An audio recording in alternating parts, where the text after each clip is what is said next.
और मैं एक वाक़या सुनाता हूँ आपको सर। मैं तो कल मैं मैनपुरी से आया हूँ, जैसा कि आपको पता है, और हमारे मैनपुरी में एसपी श्री अवनीश पांडे जी हैं, वो लखीमपुर के रहने वाले हैं। उन्होंने कल चुनाव के मद्देनजर एक मीटिंग की थी, और उस मीटिंग में उन्होंने नगर पालिका अध्यक्ष से मेरे को फ़ोन कराया कि विनोद राज योगी से कह दो कि वो भी आ जाए मीटिंग में। नगर पालिका अध्यक्ष ने, सुनो सुरेश भाई, आपने बहुत अच्छे श्रृंगार के गीत पढ़े हैं, मैं तो तुम्हें सन्यासी समझता था, तुम तो अय्यास निकले। ही की बात नहीं है, ताली बजाओ। तो सन्यासियों की क्या मन नहीं होता है भाई साहब। ये आज तक जितने फिल्मी गाना बने हैं किसी नौजवान के लिए नहीं बना, लेकिन ये बना है कि जोगी लुट गई तेरे प्यार में, जाने तुझको खबर कब होगी। और सन्यासियों का हौसला हमारा आसाराम 80 साल का जवान है। हाँ, वो यूँ कहते हैं कि कौन कहता है बुढ़ापा बेदाग होता है, बूढ़ा बंदर को ज़्यादा ही घाघ होता है। हाँ, तो मैं कह रहा था कि हाँ, वो नगर पालिका अध्यक्ष ने मेरे को फ़ोन किया कि विनोद राज योगी कोतवाली में आ जाओ। मेरा फ़ोन गिरते गिरते बचा। मुझे इतना भय लगता है, पुलिस तो सच कहता हूँ। तब पीछे धर्मपत्नी खड़ी थी, बोली क्या हुआ, किसका फ़ोन है? मैंने कहा फ़ोन तो बहुत अच्छे आदमी का है, संभ्रांत व्यक्ति का है, नगर पालिका अध्यक्ष जी का है। बोली तो फिर फ़ोन आपका गिरा क्यों, आप कहाँ पे क्यों? मैंने कहा खतरनाक जगह बुला रहे हैं। बोले क्या कोतवाली में बुला रहे हैं? मैंने कहा तेरे को कैसे पता कि कोतवाली खतरनाक होती है? बोली कि तुम कुएं में गिर जाना लेकिन कोतवाली बन जाना। बोले तुम कुएं में गिर जाना लेकिन कोतवाली बन जाना। मैंने कहा ऐसा क्यों? बोले अगर कोतवाली में गिर जाओगे तो हम 10-5 आदमी इकट्ठे करके बिना सिफारिश के निकाल तो लेंगे। ऐसा बढ़िया बढ़िया। अगर तुम कुएं में गिर जाओगे तो हम 10-20 आदमी इकट्ठे करके बिना सिफारिश के निकाल तो लेंगे, और तुम कोतवाली जा रहे हो और घर में 100 रुपये नहीं है।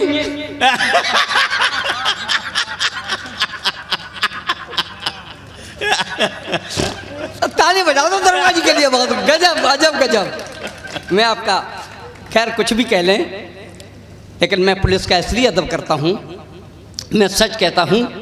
सांस ले रहे हैं, 24 घंटे ड्यूटी देकर अपनी नींद खराब करते हैं और हमें सोने का वक्त देते हैं। हम इन्हीं के दम पर सोते हैं। हाँ बेटा, चाय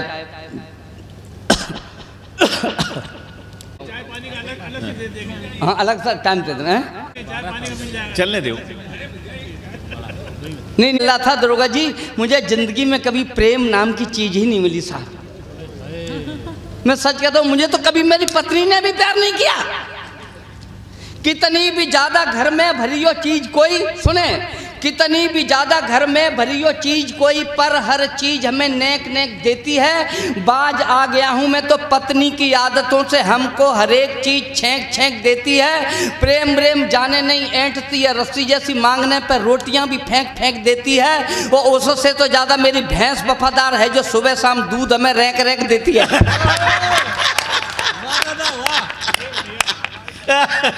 बढ़िया नहीं है, ये सही बात है। नहीं सच कहता हूँ, ऐसी ऐसी सुनना। मैं अपनी पत्नी से बोला अकड़कर, मुंह कर ले ऊपर न बिल्कुल हिलेगी। मैं अपनी पत्नी से बोला अकड़कर, मुंह कर ले ऊपर न बिल्कुल हिलेगी। चल 4 घंटे खड़ी धूप में हो, गलती की तुझको सजा यह मिलेगी। पत्नी तुनक कर हटी 2 कदम और बोली, श्रीमान जी व्यर्थ शक है, रुतबा तुम्हारा नहीं अब चलेगा। इस घर में मेरा बराबर का हक है। पापा ने 2 लाख पूरे दिए हैं, इन धमकियों से नहीं मैं डरूंगी। यह सोच कैसे लिया आपने है, जो तुम कहोगे वही मैं करूंगी। पत्नी हूँ मैं, 7 फेरे पड़े हैं, खून पी जाऊंगी, सर पे चढ़ी रहूं, और मैं की मूर्ति नहीं हूँ, जहाँ पर खड़ी करो वहीं पर खड़ी रहूं। ये ऐसी ऐसी स्थितियाँ हो जाती हैं। आइए, मैं हमारे कविता पढ़ने की क्या ज़रूरत है साहब। पाकिस्तान की जितनी सेना है उतने तो हमारे यहाँ नागा बाबा हैं। ही की बात नहीं है, मैं सही कह रहा हूँ। मैं एक बार वहाँ गया था हरिद्वार, वहाँ एक नागा बाबा जा रहे थे कमलेश जी, उनके पीछे बहुत विशाल भीड़। कोई कह रहा था बाबा मेरे बेटे की नौकरी लग जाए, कोई कहता था बाबा मेरे घर में संपत्ति आ जाए, कोई कहता था बाबा मेरे को सट्टे का नंबर बता दे। अच्छा, मैंने भी जोश में आके बाबा के चरण छू लिए। हमने कहा बाबा, ना कहा बाबा मुझे भी कुछ आशीर्वाद दे दो जिससे मेरी कविता हिट हो जाए। बाबा ने मुझ में एक लात मारी, बोले हट, मैं बाबा हूँ ही नहीं। मैंने कहा आप तो हो। ना कहा बाबा हो। बोला मैं कहाँ का बाबा हूँ, मैं तो गंगा नहाने आया था, कोई कपड़े उठा के भाग गया।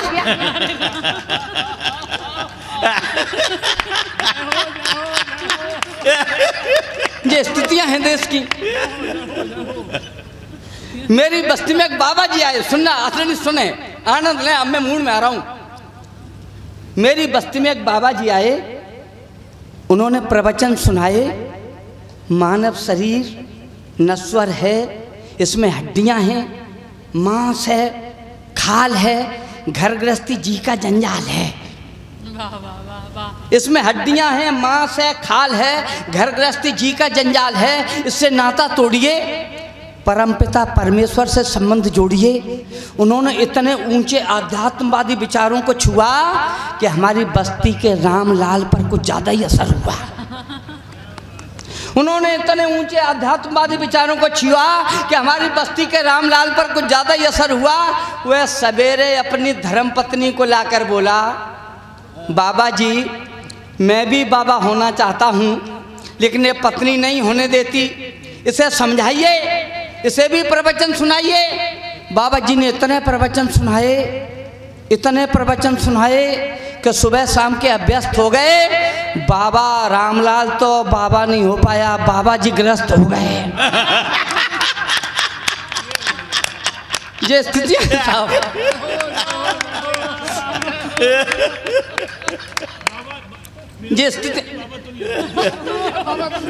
ये स्थितियां हैं देश की।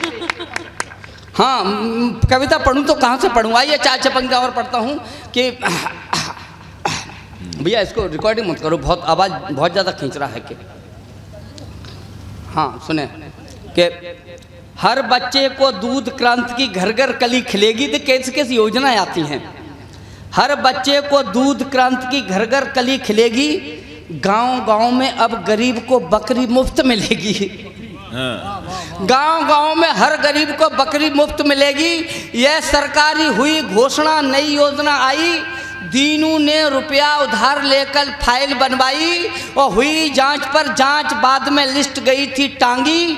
13 जगह गई थी फाइल, सबने रिश्वत मांगी और सबको देनी पड़ी कर्ज में, नाम सेठ के लिख गई। बकरी के चक्कर में उसकी भैंस दूध की बिक गई।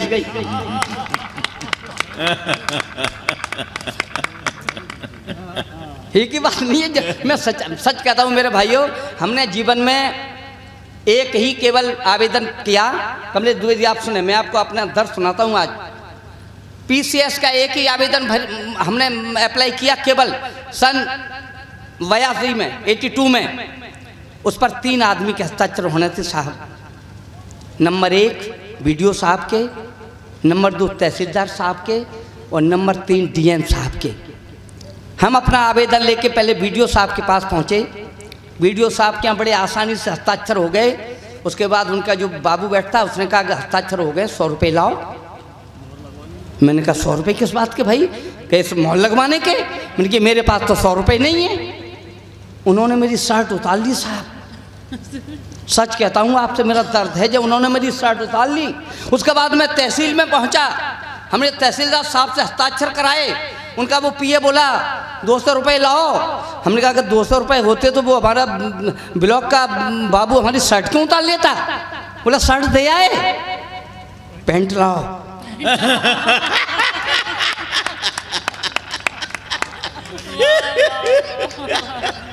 मैं सच कहता हूँ मेरे भाई, उन्होंने हमारी पैंट उतार ली। फिर हम डीएम के पास तो गए ही नहीं।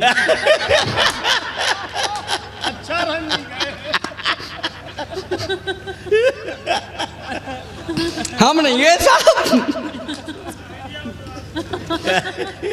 तब से मैं कविता पढ़ने लगा। मैंने कहा कि मुझको नंगा करने की कोशिश की गई, मैं सबको नंगा करूंगा। आइए मैं पढ़ता हूँ कि एक चील यूं गीत से बोली। आप लिख पा रही है ना? एक चीलियों गीत से बोली दादा चलकर भूख मिटा लें, मरा आदमी पड़ा हुआ है उसका थोड़ा गोश्त खा लें। वह बोला वो बहन हमारी ज़्यादा हमको नहीं सता, कहाँ पड़ा है मरा आदमी हमको उसका पता बता। वह बोला तहसील के अंदर। वह बोली तहसील के अंदर जहाँ पर खंबा गड़ा हुआ है ठीक उसी खंबे के नीचे मरा आदमी पड़ा हुआ है। सुनकर गीद बड़ा गुस्साया, बोला तुझसे बहुत बड़े हैं। सुनकर गीद बड़ा गुस्साया, बोला तुझसे बहुत बड़े हैं, उल्टी सीधी बातें करती, वहाँ गीद तो बड़े बड़े हैं।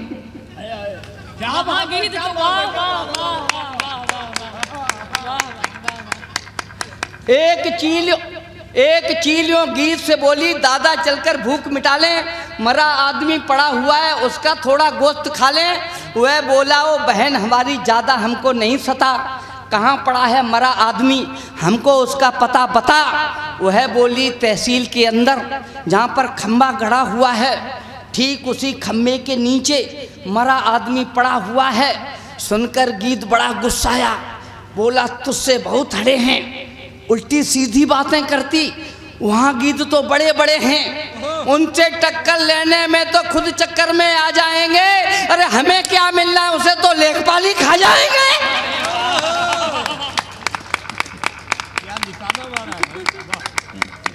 स्थितियां हैं, हम बहुत सारी बातें हैं जिन्हें हम आपसे करना चाहते हैं लेकिन समय नहीं है।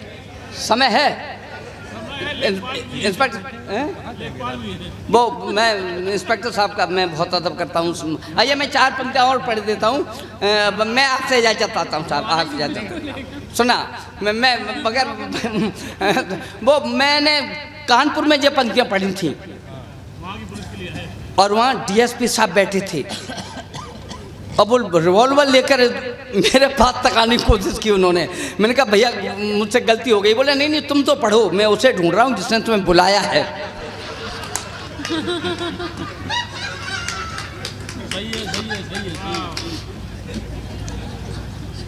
सुनो, सारे सेठ परेशानी में फंसे पसीना छूट रहा, सारे सेठ परेशानी में फंसे पसीना सारे सेठ परेशानी में फंसे पसीना छूट रहा।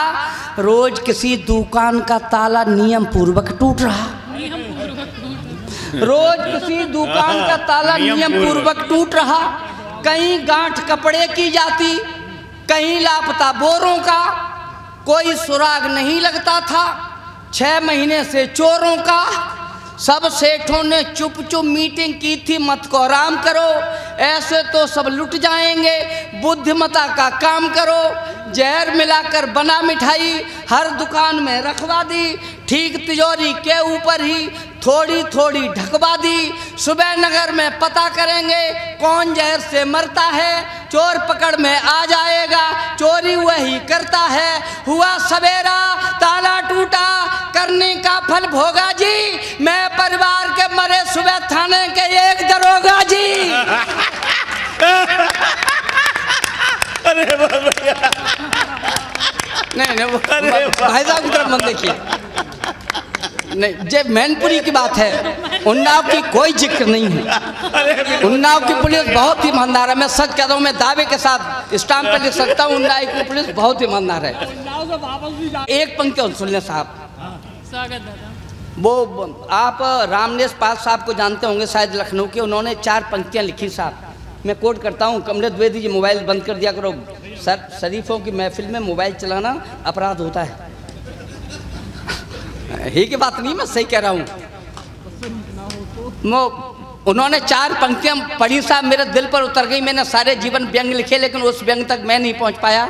उन्होंने लिखा कि वक्त कितना ही बुरा हो कट ही जाता है। वक्त कितना, ये पंक्तियाँ उन तक पहुँचे, मेरी नहीं है। वक्त कितना ही बुरा हो कट ही जाता है, कोहरा कितना ही घना हो छट ही जाता है।